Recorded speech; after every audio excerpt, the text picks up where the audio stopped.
राधे राधे। आप सभी दोस्तों को सकट चौथ व्रत की बहुत बहुत शुभकामनाएं। इस पोस्ट में दोस्तों जानेंगे सकट चौथ का व्रत का पारण कैसे करना चाहिए, क्या खाना चाहिए। साथ ही जानेंगे सकट चौथ की पूजा के समय किन बातों का विशेष रूप से ध्यान रखना है। इस साल सकट चौथ का व्रत 29 जनवरी को मनाया जाएगा। इस दिन पूरी श्रद्धा और निष्ठा के साथ माताएं सकट चौथ का व्रत करती हैं। सकट चौथ में सुबह और शाम के समय शुभ मुहूर्त में भगवान गणेश की पूजा करने और रात्रि में चंद्रोदय के बाद चंद्रमा को अर्घ्य देकर पारण करने का विधान है।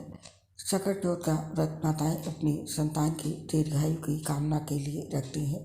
इस दिन विधि विधान से व्रत और पूजन करने से संतान को स्वास्थ्य व निरोगी जीवन की प्राप्ति होती है और साथ ही सौभाग्य का आशीर्वाद भी मिलता है। लेकिन सकट चौथ का व्रत तब तक ही संपूर्ण व सफल नहीं माना जाता जब तक आप विधि पूर्वक व्रत का पारण ना करें।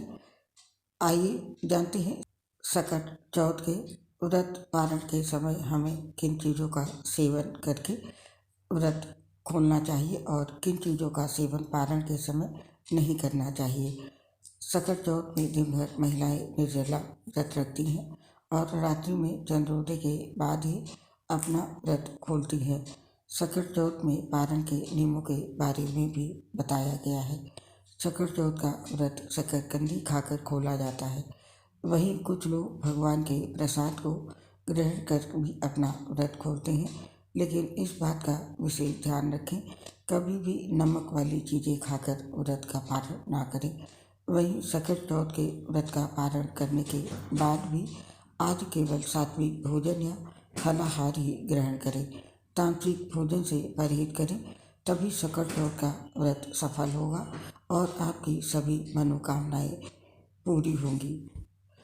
तो इस तरह से आप अपने सकट चौथ का व्रत का पारण करें, नमकीन चीज़ों का सेवन ना करें, या तो भगवान का चढ़ाया हुआ प्रसाद खाकर व्रत का पारण करें, या फिर आप शकरकंदी खाकर भी अपने व्रत का पारण कर सकते हैं।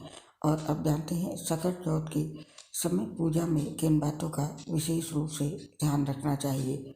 सकट चौथ के दिन गणेश चालीसा का पाठ और आरती करें, इससे गणेश जी प्रसन्न होते हैं और भक्तों की सभी मनोकामनाएं पूरी करते हैं। इसके साथ ही सकट चौथ के दिन पर दाई सूंड वाले गणपति की पूजा करें। ऐसा करने से आपकी सभी मनोकामनाएं पूर्ण होंगी। और इसके साथ ही पूजा के लिए गणेश जी की मूर्ति की उत्तर दिशा की तरफ स्थापना करें और 11 हरी पत्ती और दूब गणेश जी को अर्पित करें।